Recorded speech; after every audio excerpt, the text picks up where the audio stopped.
The atmosphere at Alaska's State Fair this week was more festive than usual. The rides were the same as last year, and the lumberjack show featured its usual stunts. But the real star of the show was someone who had to cancel her appearance.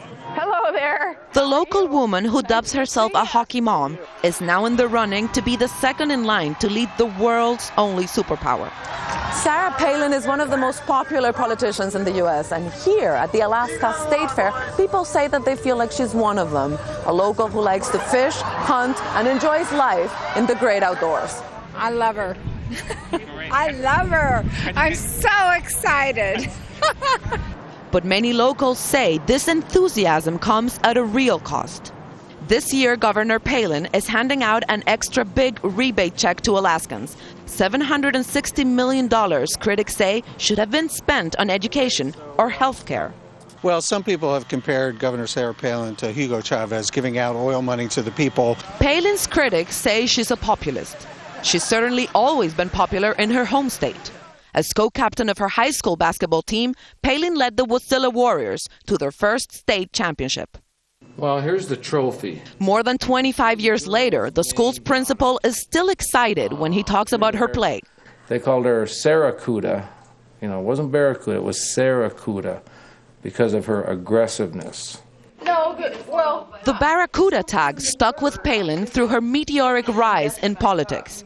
Just 20 months ago, she was the mayor of a town of 9,000 before being elected governor of Alaska. Along the way, she earned a reputation for getting what she wants by ruthlessly dealing with anyone who dares to take her on. Andrew Halcrow is one of her political casualties. She defeated him in the race to be Alaska's governor, becoming known as the anti-corruption candidate. But he now accuses her of corruption, claiming she used her office to try to get her ex-brother-in-law, a state trooper, fired. The case, known as Troopergate, is now under investigation. I mean, this was a situation where she just could not walk away, and she just kept after it and kept after it and kept after it until finally things came to a head. I mean, I think the Troopergate problem is completely indicative of kind of this Barracuda mentality. Palin is known as a tough politician and a staunch conservative. She's against abortion, supports gun rights, and says she's guided by a strong faith in God. She believes in creationism and advocates that it should be taught alongside the theory of evolution in public schools. But news came out this week that raises questions about Palin's honesty.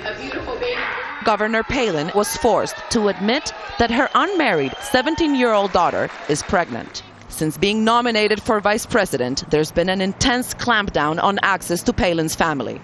For now, much of Palin's relatives have packed up and left Wasilla, leaving many questions about the governor unanswered. Monica Villamizar, Al Jazeera, Wasilla, Alaska.